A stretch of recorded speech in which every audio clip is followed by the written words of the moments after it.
거의 똑같은 그 사건을 가지고 말씀을 나누려고 합니다.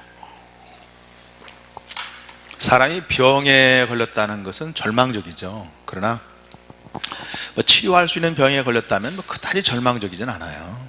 하지만 병에 걸렸는데 나을 수 없다, 그때 큰 좌절과 낙심을 갖게 되죠.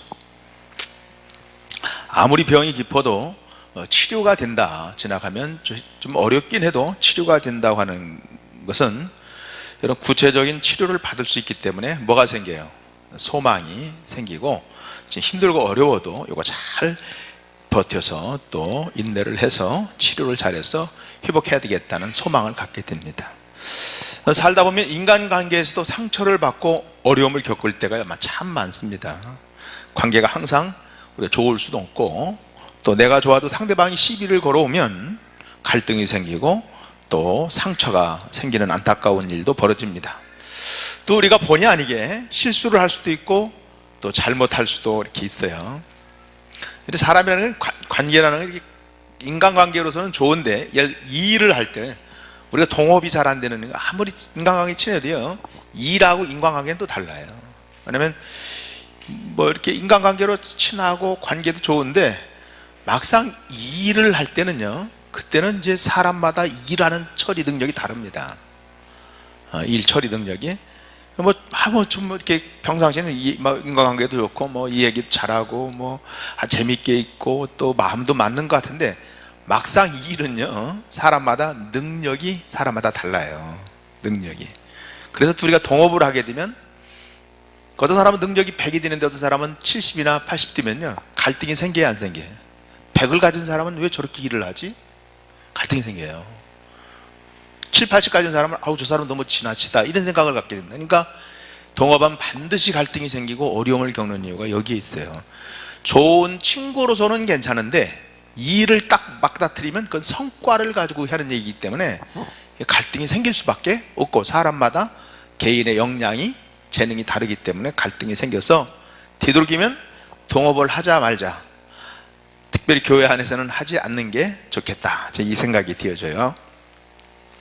그러나 사람이 실수할 수도 있고 잘할 수도 있는데 그것을 빨리 회복하는 능력이 참 중요합니다. 모든 부분에 마찬가지예요.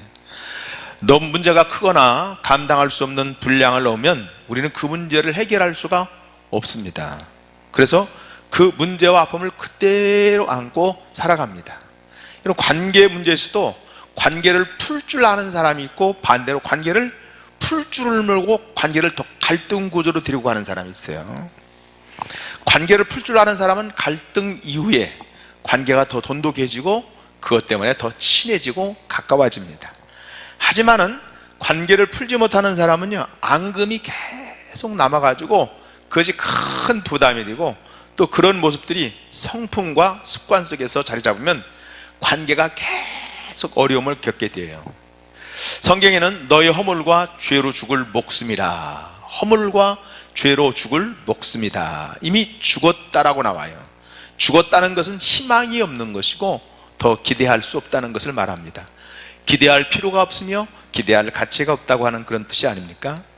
그런데 그런 우리를 하나님이 살려주신 거예요. 이제는 죄로 말미암아 더 죽지 않을 것입니다. 죄의 삭은 사망이라고 했는데 죄로 인해 죽지 않아도 된다는 사실은 정말 굿뉴스, 기쁜 소식입니다.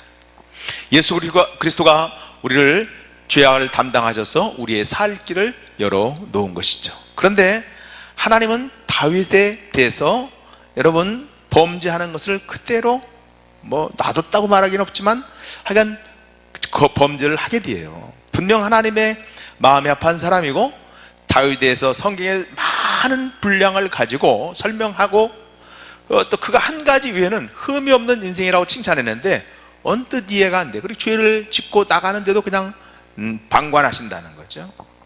하나님이 허락하지 않으시면 이루어질 일이 없는데, 하나님은 다윗의 범죄하는 것을 그대로 두어서 범죄한 인생의 모습이 어떤 것인가 하는 것을 우리에게 보여주는 내용이라고 말할 수가 있을 것입니다. 누가 범죄할 수 있는가? 죄라는 게 무엇인가? 죄로 인한 아픔이 무엇인가? 그것을 우리에게 깨닫도록 보여주신 하나님의 샘플이 다윗에게 있습니다.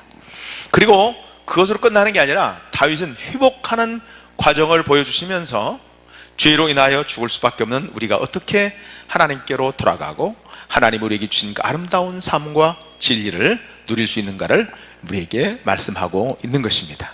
자, 우리는 다윗의 죄를, 남편이 있는 아내를 빼앗고 그 남편을 죽게 만든 살인죄를 우리가 이야기하는데, 그러나 그 당시 상황이나 문화나 권력을 가진 왕이 그런 행위를 아주 죽을 죄다 이렇게 다루지는 않아요.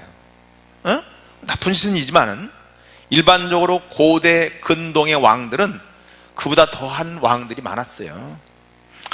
우리는 윤리와 도덕을 근거로 죄를 규정합니다. 그러나 다윗이 죄를 지었다는 것의 근거는 다른데 그 내용은 성경에 이렇게 나와 있어요. 열왕기하 11장 27절의 말씀을 한 장을 거꾸로 당겨서 한번 보십시다. 그가 장례를 마침에, 다 같이 한번 읽어보겠어요. 시작. 그 장례를, 시작. 아니, 다 같이 읽어보세요. 시작. 11장 27절.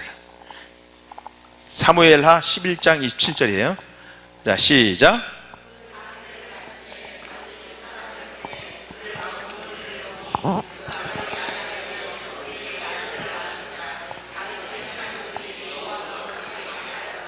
누구 보시기에 악했다고요? 여호와. 그 다음에 12장 9절의 말씀을 볼까요? 9절의 말씀이 그러한데, 다 시작. 그러한데 어찌하여 내가 여호와의 말씀을 업신여기고 나 보기에 악을 행하였느냐. 내가 칼로 햇사람 우리야를 치되 암몬 조선의 칼로 죽이고 그의 아내를 빼앗아 내 아내로 삼았도다. 우리야의 아내 바세바를 취하고 우리야를 죽인 것이 죄가 아니라고 하는 것은 그것이 죄의 핵심이 아니라는 것이에요. 뭐라고 이야기하는 거냐면, 하나님이 다윗이 보시는 죄의 핵심은 하나님 보시기에 악을 행했다는 것과 그 죄가 하나님 말씀을 업신여겼다는 데서 왔다는 것이죠. 자, 하나님이 다윗에게 감히 받지 못하고 누리지 못할 복과 은혜를 주었지만 다윗이 하나님의 말씀을 업신여기고 하나님 보시기에 악을 행했다, 이렇게 설명을 합니다. 그러니까 내가 너에게 지금까지 한 것이 무엇이냐. 사울의 손에서 너를 건져내고 회복시켜주고, 그 다음에 정말 다 주었는데 네가 달라고 했으면 더 줬을 것이다. 그런데 너는 내 말을 업신여겼다, 이렇게 말하고 있고, 하나님이 다윗을 살려주시고 그에게 베푸신 은혜가 너무 크고 놀라운데 다윗은 자신을 세워주신 그 하나님의 언약과 말씀을 업신여겼다는 거예요. 업신여겼다고 하는 말은 몇 가지 의미가 있는데, 하나님과 하나님 말씀보다 내 자신의 생각이나 판단이나 경험이나 지식을 더 귀중히 생각했고 그것을 더 귀한 것으로 가치를 받아들여서 생활했다. 그 결과 우리아 아내 바세바를 범하고 우리아를 죽이는 일까지 가게 된 것을 보게 됩니다. 만약 그가 하나님의 말씀을 업신여기지 않고 자신이 지켜야 할 우선순위를 하나님의 말씀으로 귀하게 생각했다면 이 죄는 일어나지 않았을 것입니다. 우리는 살면서 많은 실수와 죄를 짓습니다. 하나님은 우리에게도 내가 너에게 얼마나 은혜를, 자비를 베풀었느냐. 죄와 허물로 이미 죽은 너를 살리기 위해서 내 아들 예수 그리스도를 죽기까지 했는데, 그래서 내가 살아있고 너에게 희망이 있는 것이고 너에게 하나님의 은혜와 사랑이 있는데 너는 그 은혜와 사랑을 업신여기고 내가 하고 싶은 대로 사는구나, 그러면서 내 마음대로 살고 내 생각대로 살고 내 가치대로 사는 것을 하나님을 업신여겼다는 표현으로 하나님을 말씀합니다. 또 하나는 업신여겼다는 말은 하나님이 다윗을 왕으로 세우며 그에게 하나님의 백성을 통치하고 보호하고 인도하는 목자의 사명과 역할을 맡겼는데 그 권력을 남용해서 하나님의 기대와 약속을 저버렸다는 것입니다. 다윗이 하나님이 부탁과는 정반대의 일을 합니다. 그러면 이 기준에 걸리지 않은 사람이 누가 있겠어요? 하나님이 자격 없는 우리에게 은혜 주신 것이 참 많은데 우리는 하나님의 그 주신 선물을 마음대로 이렇게 짓밟았다는 것입니다. 하나님 주신 건강과 생명과 모든 것에서 하나님이 원하시는 질서와 방법과 축복의 원리를 따르지 않고 마음대로 사는 사람들이 우리 가운데 걸리지 않은 사람이 누가 있겠어요? 그런 삶을 우리도 같이 살죠. 또 업신여겼다는 말은 다른 의미는 내가 잘못하고도 회개하지 않았다는 뜻이 또 있어요. 자녀가 여러분에게 잘못하고 미안하다는 말 한마디 없이 뻔뻔하게 있으면 부모의 느낌이 뭐예요? 자식이니까 넘어가자 그러지만 고얀 놈 이렇게 생각하지 않겠습니까? 또 자녀가 잘못해서 야단칠 때 그 마음이 어떻겠어요? 잘못했다고, 죄송하다고 해야 되는데 왜 내 인생을 참견하느냐고 끝까지 고집을 부리고 말을 하지 않으면 부모 마음이 어떻게 해요? 괴롭죠? 이거 주님의 마음입니다. 얼른 잘못했다고 그랬을 때 매를 한 대라도 덜 맞을 텐데 잘못했다고 이야기하지 않고 이유와 변명과 핑계를 댄다면 그 부모가 얼마나 고통스럽겠어요. 그것은 부모를 업신여기는 것입니다. 이것이 죄라는 거예요. 그래서 하나님의 사람 나단에게 지적을 받았을 때 다윗이 그 지적을 받았을 때 지체하지 않고 자신의 죄를 인정합니다. 하나님 앞에 죄인이라는 사실을 고백하는 것이야말로 다윗에게 있어서 가장 위대한 모습이고, 그것은 다윗과 하나님과의 관계를 회복하는 가장 중요한 태도가 됩니다. 돌아갈 길을 모르면서 그냥 지나쳤던 가룟 유다는 죽을 수밖에 없었어요. 자신을 죽이는 일을 선택을 합니다. 그러나 베드로는 돌아갈 길을 알았습니다. 사실 베드로의 죄가 가룟 유다의 죄보다 적다, 그렇게 말하기도 쉽지 않은 겁니다. 그렇지만은 다시 쓰임 받을 수 있는 것은 돌아가는 길을 알았기 때문에 그래요. 여러분, 병이 나을 수 있는 방법을 알고 또 그걸 잘 치료하면 병이 걸리고 몸이 약해졌지만 금방 치료가 돼요. 그렇듯이 하나님께 죄를 지고 실수했지만은 하나님과의 관계를 회복하는 길을 아는 사람은 그건 복된 인생이요, 다시 회복하는 인생으로 가게 되는 것입니다. 우리가 죄를 지으면 죄는 그냥 죄 이렇게 한 가지만 있는 건 아니에요. 죄는 몇 가지 구성 요소가 있습니다. 우리의 잘못된 행위 자체가 있고, 죄의 죄의 하여간 여러 가지 거기에 붙는 내용, 죄과라는 게 있어요. 죄과. 이 죄과라는 그런 것은 죄가 만들어내는 결과죠. 다윗의 죄에서 죄과는 뭐냐? 그 집에서 칼이 떠나지 않는다는, 칼이. 하나님이 죄는 용서해 주셨지만 그 죄의 결과는 남겨놓았습니다. 그래서 그 결과를 보면서 교훈을 삼으라는 거예요. 또 죄의 구조라는 게 있습니다. 구조. 죄를 지으면 죄의 구조가 내 속에 형성이 돼요. 그래서 내가 조금만 건들면 죄로 바로 가는 구조가 내 삶, 내 습관, 내 성품 속에 딱 자리를 잡게 되어졌습니다. 그래서 죄에 대한 부분을 회개하고 용서받을 때 하나님 내 죄가로 말미암아 생긴 모든 습관과 죄악을 깨끗하게 도말해 주십시오. 구체적으로 기도해야 돼요. 그렇게 하지 않으면 현상 자체가 없어졌다고 해도 진짜 없어지는 구조가 없어지는 게 아니에요. 그래서 현상은 없었지만 그 현상을 만들 만한 구조가 내 속에 형성이 되어 있어서 어떤 상황이 되면 그 구조가 다시 죄를 생성해 내게 되어져 있습니다. 그 다음에는 죄책감이라는 게 있습니다. 그래서 옛날에 지은 죄를 여전히 짓게 됩니다. 그래서 이 죄책감이라는 게 있는데, 또 죄책감은요, 죄를 짓고 난 다음에 늘 감정 중에 죄에 대해서 고통스럽고 힘든 마음이 생깁니다. 이걸 죄책감이라고 그래요. 그런데 죄가 계속해서 반복되고 삶의 일부가 되면 죄책감이 없어지고 양심이 화인이 맞아버려요. 무덤덤해요. 죄에 대해서 무감각해요. 다윗은 우리아의 아내 밧세바를 범하고 우리아를 죽이고 밧세바를 데리고 와서 아내를 삼고 나단이 그 죄를 지적할 때까지 무려 1년의 시간이 지났습니다. 그러니까 영적으로 그렇게 민감하고 하나님 앞에 바로 살려고 하고 크기도 했는데도 다윗은 나단이 와서 죄를 지적할 때까지 1년 동안 무감각했어요. 그러니까 다윗은 나단이 지적하기 전까지 회개하지 않았습니다. 자신의 죄가 얼마나 큰지도 몰랐습니다. 성경에는 다윗의 자신의 심정을 이야기하는 부분이 나오는데, 다윗은 그 시간이 결코 행복한 것이 아니고 마음에 고통과 아픔이 있었다, 내 뼈가 내 진액이 녹는 것 같이 느꼈다고 자신이 고통 가운데 있었음을 고백하는데, 근데 그것은 죄 때문에 온 줄은 몰랐어요. 죄 때문에. 그래서 죄가 반드시 만드는 결과입니다. 그리고 죄는 나뿐 아니라 후손에게도 유전이 되고 영향을 줍니다. 죄가 유전된다는 것은 죄의 습관과 모습을 보고 자라난 자녀들이 동일한 죄를 진다는 거예요. 내 속에 나타난 괴로움과 고통 때문에 회개하는 것은 진정한 회개가 아니라, 여러분, 정말 이렇게 하나님 앞에 바로 서기 위해서 고쳐져야 되는데요. 자동차를 운전하다가 계기판에 빨간불이 들어오면 해결하는 방법은 두 가지입니다. 첫 번째는 망치로 계기판을 부셔가지고 깨트리는 방법. 그럼 빨간불 안 들어오죠. 그거는 고치는 거예요, 안 고치는 거예요? 그냥 부서뜨리는 거예요. 두 번째는 차를 세우고 멈춰서 빨간불이 들어온 원인을 고치고 그리고 그거를 근본적으로 치료하는 것입니다. 우리의 회개는 뭐냐? 임시 방편으로 부시는 게 아니라 진정한 회개가 필요하다는 거예요. 그래서 죄를 그대로 인정하는데 시편 51편에 보면 알 수 있듯이 다윗이 회개에는 진정한 회개의 요소가 있었어요. 첫 번째는 죄를 있는 그대로 인정을 합니다. 인정. 죄 속에는 핑계와 방어 시스템이 반드시 들어있어요. 죄라는 것 속에는 반드시 뭐가 있다고요? 핑계가 들어있고 방어 시스템이 들어있어요. 아니 잘못했으면 잘못했다 그래야 되는데요, 이 핑계가 있고 방어. 이번에도 무슨 제가 이렇게 뉴스를 보니까 홍수 났는데 가서 국민들한테 뭐라고 했는데 기자회견을 했는데 욕을 더 먹더라고요.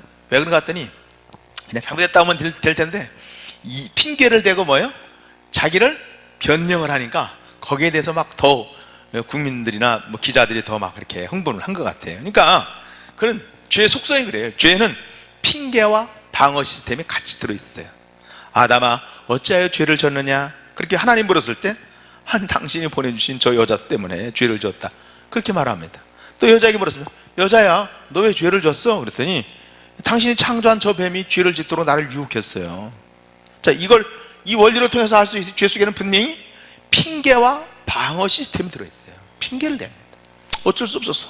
그럴 수밖에 없었어. 그만큼 죄를 인정하는 것이 어려운 거예요. 우리의 기준은 하나님이죠. 내가 이렇게 산다고 자신이 기준이 되면서 의로워지는 게 하나님이 기준으로 내가 죄를 인정하는 거예요. 다윗의 특징은 뭐냐? 하나님, 내가 죄를 범했습니다. 내가 죄를 숨겼습니다. 내 존재 자체가 죄인입니다. 하나님 앞에 죄를 인정합니다. 시편 51편 3절부터 6절에 보니까 물은 나는 내 죄과를 아오니 내 죄가 항상 내 앞에 있나이다. 내가 주께 범죄하여 주의 목전에 악을 행하였사오니 주께서 말씀하실 때 의로우시다 하고 주께서 심판하실 때 순전하시다 하리이다. 내가 죄악 중에 출생하였으며 어머니가 죄 중에서 나를 잉태하였나이다. 벌써 주의 중심이 진실함을 원하시오니 내가 지혜를 은밀히 가르치시다. 내가 사람에게 죄를 지었지만 그 죄가 사람에게만 아니라 하나님 앞에 지은 죄임을 내가 압니다. 하나님이 지옥으로 가라고 하셔도 난 할 말이 없는 사람입니다. 내가 죄를 지었기 때문에 죄인이 아니라 본래 내가 죄인인데 죄를 지을 수밖에 없었던 존재라고 고백을 합니다. 이렇게 다윗처럼 하나님 앞에 죄가 죄인입니다. 내가 죄인입니다. 고백이 우리 속에 있어야 될 줄로 믿습니다. 그때 회복으로 가는 길을 갈 수 있어요. 내가 죄인입니다. 두 번째는 다윗은 돌아서려고 하는 의지와 욕구가 담겨져 있습니다. 다윗의 회개는 죄로부터 완전히 내가 돌아서려고 하는 의지와 욕구가 담겨 있습니다. 그래서 죄는 단호해야 돼요. 단호해야지 할까 이렇게 하면 안 된다고요. 단호해야지. 우리가 단호함이 있어야 돼. 그래야 끊어집니다. 진리를 근거로 해서 돌아서서 반대 방향으로 가는 것이 진정한 회개입니다.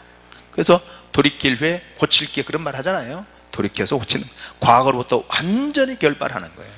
다윗의 아들 솔로몬이 이렇게 말을 합니다. 잠언 28장 13절에 자기의 죄를 숨기는 자는 형통하지 못하나 죄를 자복하고 버리는 자는 불쌍히 여김을 받으리라. 회개는 죄를 버리고 자복하는 것입니다. 죄를 짓는 것을 중단하고 반대로 나아갈 수 있어야 돼요. 방향을 돌이키는 것은 방향만 틀었지 회개가 아닙니다. 반대 방향으로 가야 됩니다. 진짜 회개예요. 시편 50편 13절에 이렇게 말합니다. 그리하면 내가 범죄자에게 주의 도를 가르치니 죄인들이 주께 돌아오리이다. 하나님, 내가 죄인입니다.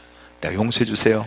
내 죄가 용서받는다면 나와 같이 죄를 지은 사람에게 이 죄가 얼마만큼 아프고 고통스러운 거 힘든 건지 제가 증거하도록 하겠습니다. 간증하겠습니다. 다윗이 죄를 짓지 않는 것에만 그치는 게 아니라 하나님의 교회를 세우기 위해서 적극적으로 하나님 앞에 헌신하고 나서겠다고 이야기를 했습니다.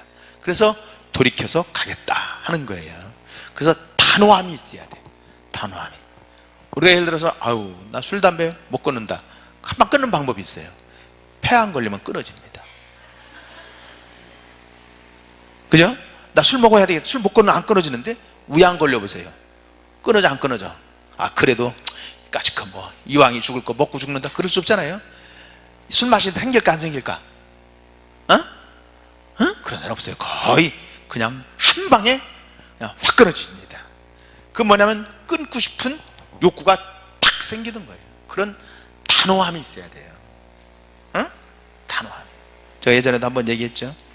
제가 신학교 졸업하고 다방 가는 게 참 이제 신학교 고등학교 졸업하고 성인이 됐잖아요. 이제 그러니까 옛날에 다방이 있었어. 미스킨 미쓰리 나오는 다방이 많은데 다방에 딱 가니까 미성년은 못 가는데 그 앉아서 있으니까 얼마나 그 아주 어른 다 된 것 같고 그래요. 미스킴이 뭐 드시겠어요? 쌍화차 또 커피. 그래서 커피 한 잔 주세요. 그래가지고 옛날에 커피를 한 잔 먹었는데요. 또 제가 대전에서 있는데 대전 아카데미 극장에 있었어요. 야한 영화가 19금 영화가 보고 싶더라고요. 그래가지고 가니까 참 창피해. 누가 볼까 해서 몰래 가서 봤는데 얼마나 마음이 괴로웠는지, 하나님 앞에 지속스럽고 이거 신학생이 이런 거 봐도 되나 이런 마음이 드는데, 거기서 회개를 하고 주여 다시는 제가 보지 않겠습니다 이렇게 해야 되는데 그 소리가 안 나오고 죄책은 드는데 이거 안 본다고 내가 기도가 안 나오더라고요. 왜냐하면 이런 것도 안 보고 어떻게 인생이 재미가 있겠냐. 그래가지고 그게 죄책감이 들지만 주여 내가 안 보겠습니다, 앞으로 가지 절대로 내가 이런 영화 안 보겠습니다 이렇게 안 되더라니까요. 그게 단호함이 없는 거예요. 그러니까 내가 회개라는 것은 뭐예요? 단순히 그치는 게 아니라 단호해야 돼. 단호해야 돼. 하나님 앞에 헌신하고 단호하게 나가야 돼. 그것이 진정한 참된 회개의 모습입니다. 셋째는, 다윗의 회개는 죄의 용서가 전적으로 하나님의 자비와 긍휼에 있음을 의지합니다. 주님의 인자와 은혜와 긍휼이 아니라면 죄를 사함받을 수 없다는 것입니다.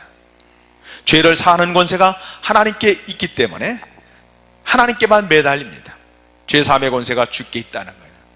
내 죄가 예수 그리스도의 보혈로 씻긴다는 것을 내가 믿습니다. 그 보혈은 하나님의 자비와 긍휼과 은혜로 결정체이며 하나님의 핵심적인 사랑입니다. 죄와 저주를 우리에게 여러분 돌리지 않는 자비와 우리를 불쌍히 여기는 긍휼과 주인이 누릴 수 없는 하나님의 은혜의 결정체가 바로 십자가의 사랑입니다. 그래서 우리는 죄가 예수 그리스도의 보혈로 말미암아 죄 사함을 믿고 주님의 자비와 긍휼을 의지하면서 엎드리는 것이죠. 전적으로 하나님의 자비와 긍휼에 있습니다.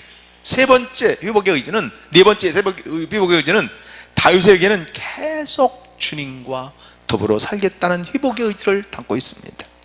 하나님이여 내 속에 정한 마음을 창조하시고 내 안에 정직한 영을 새롭게 하소서. 하나님이여 내 속에 정한 마음을 창조해 주시고 내 안에 정직한 영을 새롭게. 주님, 이 죄는 제가 하나님을 전적으로 의지하지 아니하고 하나님부터 멀어졌었기 때문에 발생했습니다. 성령이여 저를 붙들어 주옵소서. 주님이 붙들지 않는다면 저는 넘어질 수밖에 없는 연약한 존재입니다. 주님과 동행하는 삶을 살게 해주십시오. 다윗은 지금 이런 기도를 드리고 있습니다. 하나님이여 내 속에 정한 마음을 창조하시고 내 안에 정직한 영을 회복해달라고 기도하고 있습니다. 하나님과의 관계를 회복하고 또 하나님의 은혜를 회복하고 싶고 하나님과의 언약을 회복하고 싶은 마음이 간절했습니다. 예배는 뭐냐면 주님과의 친밀한 관계죠.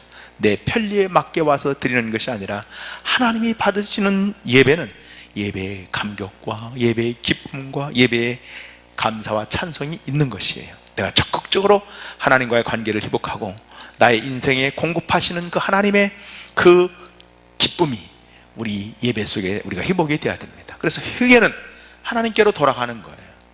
하나님과의 관계를 다시 회복하는 방법입니다. 그러나 그것은 내가 하는 게 아니라 내가 아무리 100번 회개해도 하나님이 받지 않으면 소용없어요. 진정 하나님 우리를 용서하실 때, 용납할 때 가능한 것입니다. 다윗은 축복이 무엇인지를 알았어요. 그래서 이렇게 이야기합니다. 시편 30편 1절과 2절에 보니까 허물의 사함을 받고 자신의 죄가 가리워진 자는 복이 있도다. 마음에 간사함이 없고 하나님께 정죄를 당하지 아니하는 자는 복이 있도다. 다윗은 하나님과의 관계가 끊어져 보았기에 이 죄와 허물이 가리워지고 용서받는 것보다 더 큰 축복, 축복이 없다는 것을 고백합니다. 안타깝게도 우리는 자녀가 잘 되고 돈을 많이 벌고 내 마음대로 되는 것이 복이라고 생각을 해요. 그렇다면 죄의 아픔을 겪은 다윗의 심정으로 시편 51편을 꼭 다시 한번 읽어보세요. 우리가 겪었던 그 아픔과 회개해야 할 것들이 하나님께 생각나게 하실 것입니다. 사랑하는 여러분, 인생 속에 남는 죄가 있습니다. 그 죄를 우리가 주 앞에 십자가의 보혈로 깨끗한 받아야 되고, 하나님이 붙드시는 그 정결함으로 우리가 깨끗하게 해야 됩니다. 그럴 때 하나님이 우리를 쓰시는 줄로 믿습니다. 우리가 하나님 앞에 죄를 지었다면 그 보혈로 씻음을 얻고 하나님 앞에 다시 한번 정결한 모습으로 나아가서 하나님이 나를 다시 사용해 주시기를 부르짖으면서 회개할 수 있기를 축복합니다. 다니엘이나 느헤미야는 조상들의 지은 죄를 자신의 죄로 끌어안고 그때 하나님이 그들을 통해서 이스라엘을 회복시켰습니다. 우리의 조상의 죄를 나의 죄로 끌어안고 우리의 후손의 죄를 나의 죄로 끌어안고, 여러분 정말 나로부터 새로워진 축복의 줄기가 시작이 될 수 있도록 기도할 수 있기를 간절히 축원합니다. 우리는 삶을 지키기 위해서 몸부림치는 것이 얼마나 필요한지요. 그런데 우리의 힘으로 우리 자신을 지킬 수가 없습니다. 그래서 공동체가 굉장히 중요하고 믿음의 공동체가 우리를 붙들어주는 힘이 됩니다. 사랑하는 여러분, 하나님 앞에 어떻게 살 것인가 같이 기도하고 같이 찬양하고 같이 간구할 때, 그때 영적인 좋은 누가 같은 친구, 지난 오후에 말씀드렸죠. 누가 같은 친구를 반드시 만나서 여러분 믿음의 아름다운 그 관계를 이룰 수 있기를 주님의 이름으로 간절히 축원합니다. 여러분이 속한 우리 교회가 서로 붙들어주는 믿음의 공동체가 될 수 있기를 예수님의 이름으로 축복합니다. 할렐루야. 우리 찬송가 우리 420